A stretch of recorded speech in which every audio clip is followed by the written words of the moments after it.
மாதா பிதாவாகி மக்களாகி மருடலும் mall விசும்பும் தானாகி மாதா பிதாவாகி மக்களாகி மருடலும் mall விசும்பும் தானாகி கோதாவிரியாய குமரியாகி கொல்பொலி தோளாடை குடகனாகி போதாய மலர்கொண்டு போற்று நின்று புனைவார் பிறப்பருக்கும் புனிதனாகி யாதானும் உன்னை நினைந்தார்க்கு எளியதாகி அழல்வண்ண வண்ணர்த்தாம் நின்றவாறே ஆதித்யாய சோமாய மங்களாய புதாய குரு சுக்ர சனீபியஸ்ச ராகவே கேதவே நமோ நமஹ. உலகம் முழுவதும் வாழக்கூடிய அன்பு பக்தர்களே, முக்கியமான கிரக அமைப்புகள் இந்த ஜூன் மாதம் 2ஆம் தேதி முதல் ஜூலை மாதம் 12ஆம் தேதி வரை ஏறக்குறைய 45 நாட்கள் செவ்வாய் பகவான் ஆட்சி பலம் பெறுகிறார். இதில் குறிப்பிட்டு சொல்ல வேண்டிய விஷயம் என்ன அப்படின்னு கேட்டிங்கனாக்கா, குருவும் சுக்கிரனும் அஸ்தங்கமாகிய நிலையில் இருக்கிறார்கள். பொதுவாக கிரக அமைப்புகளிலே ஆதித்யாதி நவகிரகங்களில் அஸ்தங்கமான கிரகங்கள், அஸ்தங்கம்னா சூரியனை அந்த கிரகங்கள் நெருங்கி அல்லது சூரியன் அந்த கிரகத்தை நெருங்கி கிராஸ் பண்ணி திரும்பவும் குறிப்பிட்ட டிஸ்டன்ஸ் வெளியில் போகிற வரையிலும், ஏன்னா சூரியன் ஒரு மாதத்துக்கு ஒரு வீட்டில் இருப்பார். அப்போ கண்டிப்பாக அந்த வீட்டில் ஏதேனும் கிரகங்கள் இருக்குமே, ஆனால் அந்த கிரகத்தை வேகமாக கிராஸ் பண்ணக்கூடிய கிரகம் சூரியனாக தான் இருப்பார். அப்படி பார்க்கின்ற பொழுது இந்த மாதம் சூரிய பகவான் ரிஷபத்திலே இருக்கிறார். ரிஷபத்தில் சுக்கிரனும் குருவும் இருக்கிறார்கள். 2 பேரும் தேவகுரு அசுரகுரு. 2 குருமார்களும் சூரியனிடத்திலே அஸ்தங்கம் அடைகிறார்கள். அஸ்தங்கம்னா செயல் இழப்பு, ஜீரோவாக இருப்பாங்கன்னு அர்த்தம். அவங்களால எந்த விதமான செயல்பாடுகளையும் செய்ய முடியாது. அப்போ அந்த அடுத்து வரக்கூடிய நான் சொல்லக்கூடிய அந்த காலகட்டங்களில் 2 குருமார்களும் அஸ்தங்கமாகிய நிலையில் அந்த வேலையை யார் எடுத்து செய்வார்கள் என்று சொன்னால், துணிச்சல் மிக்க, வீரம் மிக்க, கூர்மையான புத்தி மிக்க செவ்வாய் பகவான் தான் அந்த வேலைகளை எடுத்து செய்வார். அப்போ இனி வரக்கூடிய காலங்களிலே அடுத்த ஒரு 45 நாட்கள் மிகுந்த ஒரு பவர்ஃபுல் பிளானட்டாக, அதிகாரம் மிக்க ஒரு கிரகமாக நம்முடைய இந்த செவ்வாய் கிரகம் இருக்க போகிறது. பொதுவாக செவ்வாய்க்கு 2 யோகங்கள் சொல்லுவாங்க. ஒன்று குரு மங்கள யோகம். செவ்வாயும் குருவும் இணைந்திருந்தால் அது செவ்வாய் சாரம் வாங்கியிருக்கலாம், இல்லை செவ்வாயோடு சேர்ந்துருக்கலாம், இல்லை குரு சாரம் வாங்கியிருக்கலாம் செவ்வாய் பகவான், இல்லை 159 தொடர்பில் இருக்கலாம். அப்படி இருந்தால் குரு மங்கள யோகம்னு சொல்லுவாங்க. அதுக்கு அடுத்தபடியாக ருசக யோகம் அப்படின்னு ஒன்று சொல்லுவாங்க. அந்த ருசக யோகம் செவ்வாய்க்கு மட்டுமே உரியது. செவ்வாய் உபய லக்னங்களை தவிர்த்து சரலக்னம், ஸ்திரலக்னம். சரம்ன்றது எதுங்க? மேஷம், சிம்மம், அதே போல் மகரம்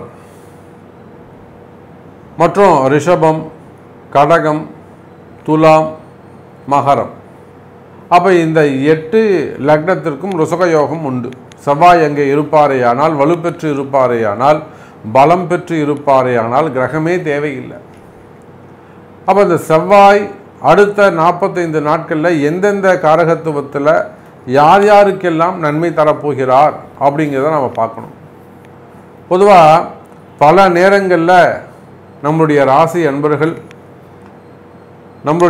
அன்பர்கள் என்ன செய்கிறாங்கனாக்கா, மிகுந்த முன்கோபம், ரொம்ப அமைதியாக இருந்துக்கிட்டே இருப்பாங்க, ரொம்ப டேலண்ட்டாக இருந்துகிட்டே இருப்பாங்க, ரொம்ப சாஃப்டாக ஹேண்டில் பண்ணுவாங்க. திடீர்னு கோபப்பட்டு ஏதாவது ஒரு வார்த்தையை விட்டுட்டு அவங்க சொன்ன அந்த வார்த்தை பல பேரை சுட்டுடும்.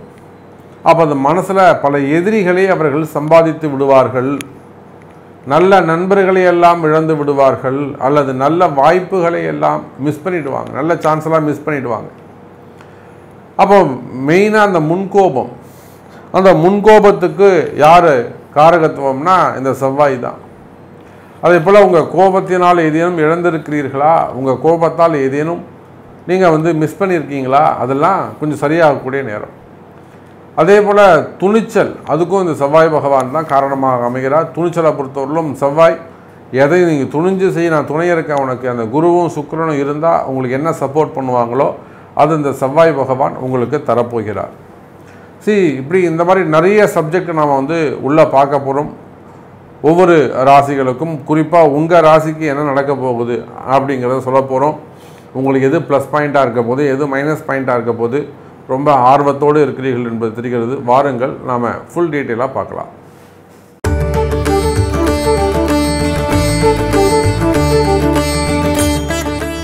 கன்னிராசி நேயர்களே, கன்னிராசி நேயர்களே, இந்த செவ்வாயுடைய மாற்றம் ரொம்ப அற்புதமான நல்ல யோகத்தை உங்களுக்கு தரப்போகுது. காரணம் என்னன்னு கேட்டிங்கன்னா, உங்களுக்கு 2 வகையில் இந்த செவ்வாய் உங்களுக்கு நல்ல சுபராக அமைகிறார். ஒரு பக்கம் 3க்கும் 8க்கும் உடையவன். வேறு நீங்கள் கன்னி லக்னமானாலும் கன்னி ராசியானாலும் 3க்கும் 8க்கும் உடையவன்.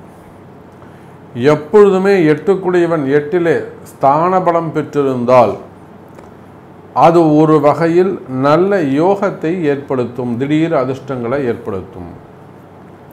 கன்னிராசிக்கு நல்லதே சொல்கிறீங்களே சாமி, ரொம்ப சூப்பராக சொல்கிறீங்க, ஆனால் எனக்கு எதுவுமே நடக்கலை. நானும் ஒரு மாதமும் உங்கள் வீடியோவை பார்க்குறேன். அதில் கன்னிராசிக்கு ரொம்ப சூப்பராக சொல்கிறீங்க, அப்படி நடந்துடும் இப்படி நடந்துடும்னு சொல்கிறீங்க.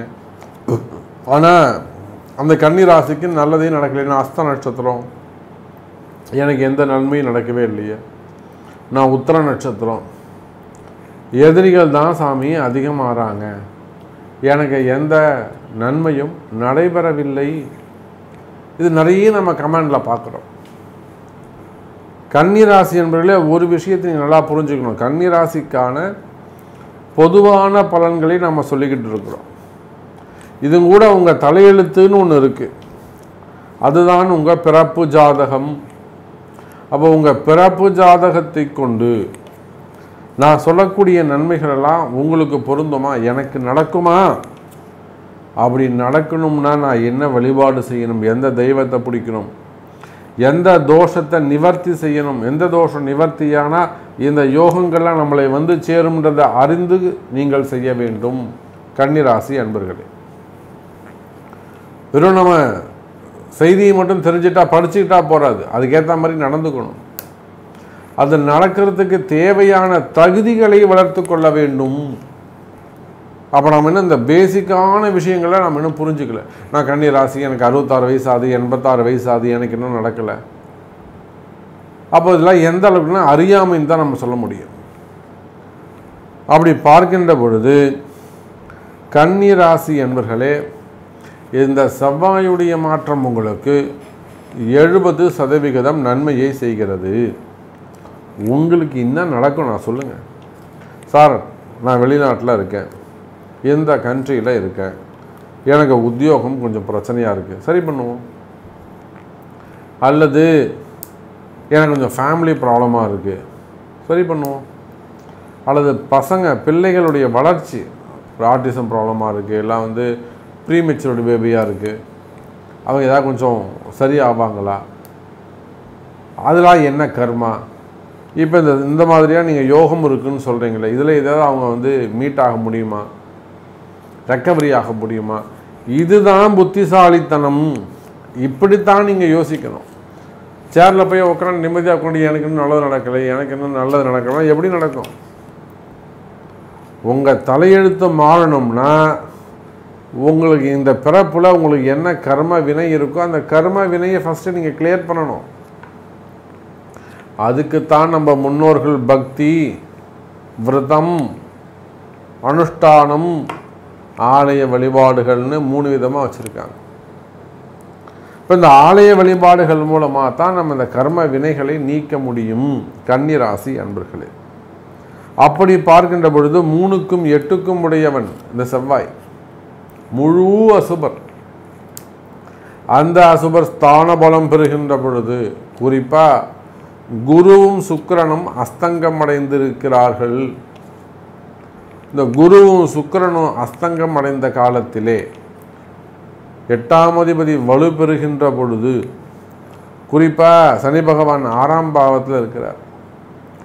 அப்போ இந்த மாதிரி கிரக அமைப்புகளை வச்சு பார்க்கின்ற பொழுது கன்னி ராசி என்பவர்களே, நீங்கள் உலகம் முழுவதும் எங்கிருந்தாலும் சரிதான், உங்களுக்கு எது நடக்கணும், சார் நான் ஒரு ஷேர் மார்க்கெட்டில் இருக்கேன், பணம் போட்டிருக்கிறேன், இல்லை எல்லாரையும் நம்பி இந்த மாதிரி நான் கொஞ்சம் வாங்கி கொடுத்தேன், நான் தான் லீடராக இருந்தேன், நான் போய் இப்போ சட்ட சிக்கல்லாம் மாட்டிக்கிட்டேன், அல்லது ஸ்டாக் மார்க்கெட்டில் பணம் போட்டேன், இப்படி ஆயிடுச்சு, அல்லது நான் ஒரு ஹையர் பொசிஷனில் நல்ல ரேங்க்கில் இருந்தேன், இப்போ எனக்கு அந்த வேலை போயிடுச்சு, ரொம்ப டஃப்பாக இருக்குது, திரும்ப நான் அந்த ரேங்க் வருவேனா, அல்லது நான் வெளிநாட்டில் ஒரு பெரிய பிஸ்னஸ் பண்ணிக்கிட்டு இருக்கேன், எனக்கு இத்தனை கூட இருக்குது, எதிரிகளுடைய தொந்தரவு தாங்க முடியல, எவனாவது ஒருத்தன் என்னை வச்சு செய்கிறான், அவன்கிட்ட எனக்கு விடுதலை கிடைக்குமா, அவனை நாம் ஒன்றுமே பண்ணவன், அவன் நல்லா இருந்துட்டு போட்டோம், சௌக்கியமாக இருக்கட்டும், பட் நான் நல்லா இருக்கிறதுக்கு என்ன வழி, கொஞ்சம் வழிகாட்ட முடியுமா, அல்லது நான் ஒரு பிஸ்னஸ் பண்ணிக்கிட்டு இருக்கேன், இந்த மாதிரி எனக்கு ட்ரபிள் இருக்குது, லோன் ப்ராப்ளமாக இருக்கலாம், அதாவது ஓடி ப்ராப்ளமாக இருக்கலாம், அல்லது தலையை மிஞ்சி போன கடன் பிரச்சனைகளாக இருக்கலாம், அடைக்க முடியாத கடன் சுமைகளாக இருக்கலாம், இல்லை ஏதேனும் செய்வினை கோளாறுகளாக இருக்கலாம், ஏமாற்றங்களாக இருக்கலாம், வீண்பழி அவமானங்களாக இருக்கலாம், உங்களுக்கு கிடைக்க வேண்டிய சான்ஸ் ஆர்டர்ஸ்லாம் மிஸ் ஆகலாம், இப்படி பல பிரச்சனைகள், அந்த மாதிரியான பிரச்சனைகள் இருக்குமே. ஆனால் கன்னி ராசி அன்பர்களே, அவையெல்லாம்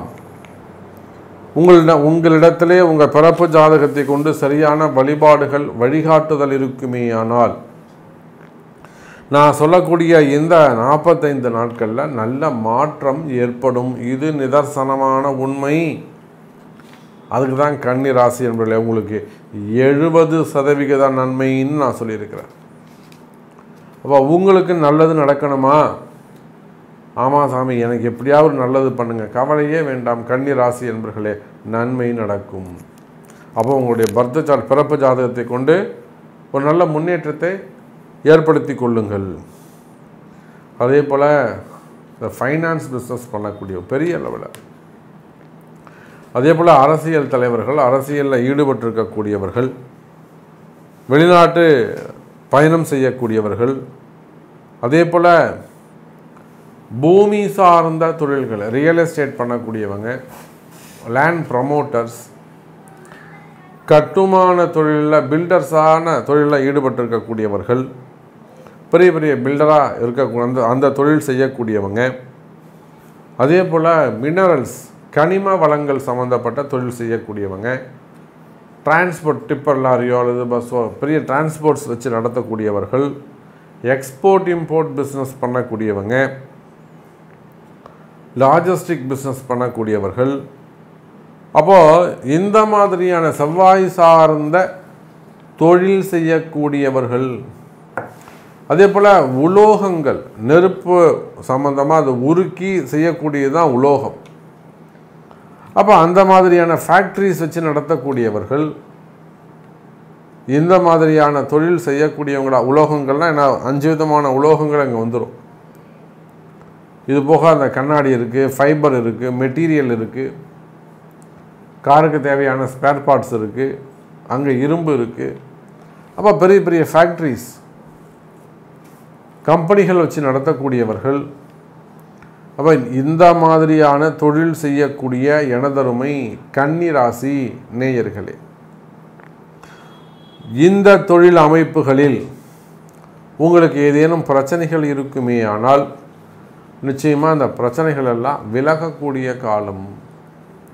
அப்போ இமீடியட்டாக உங்களுடைய பிறப்பு ஜாதகத்தை கொண்டு, சாமி எனக்கு இந்த மாதிரி ஒரு ட்ரபுள் இருக்குது, நீங்கள் சொன்னது கரெக்டு, அக்யூரேட்டாக கண்டுபிடிச்சி சொல்லிட்டீங்க, எனக்கு இதுதான் ப்ராப்ளம் இருக்குது, இது கொஞ்சம் சார்ட் அவுட் பண்ணணும், இந்த பிரச்சனை எனக்கு பிஸ்னஸ் நல்லா நடந்துக்கிட்டு இருந்தது, இப்போ பிஸ்னஸ் குறைஞ்சி போச்சு, இல்லை ஏதேனும் ஒரு செய்வினை கோளாறாக இருக்குமோ, ஒரு ஃபயர் ஆக்சிடென்ட் ஏற்பட்டு போச்சு, இதெல்லாம் நல்லா உற்பத்தியாது, ஆனால் டெலிவரி சேல்ஸ் ஆக மாட்டேங்குது, ஆர்டர் கொடுக்குறாங்க, அப்புறம் ஆர்டர் மிஸ் ஆகிடுது.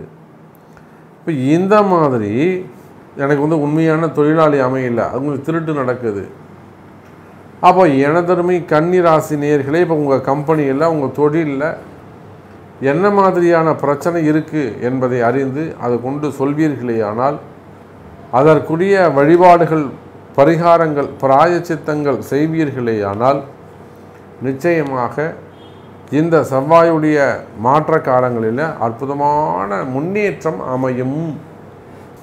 ஃபைனான்ஸ் பிஸ்னஸ் பண்ணக்கூடியவர்கள், பணங்காசு கொடுத்து வாங்கக்கூடியவங்க, இன்னும் சொல்லப்போனால் மீடியா துறையில் ஒர்க் பண்ணக்கூடியவர்கள், மருத்துவத்துறையில் ஒர்க் பண்ணக்கூடியவங்க, காவல்துறை அதிகாரிகள், செவ்வாயுடைய காரகத்துவம் எதனெல்லாம் உண்டோ எல்லாத்தையுமே நீங்கள் அங்கே அப்ளை பண்ணிப்பாங்க. சகோதர சகோதரிகள், சொத்து பத்து தகராறுகள், கோர்ட்டு கேஸு வம்பு வழக்குகள், மருத்துவமனைகள், இந்த மாதிரியான சப்ஜெக்ட்லாம் ஏதேனும் பிரச்சனைகள் இருக்குமே ஆனால் நிச்சயமாக கன்னி ராசி அன்பர்களே அந்த பிரச்சனைகள் எல்லாம் குறைந்து நல்ல முன்னேற்றங்கள் ஏற்படும்.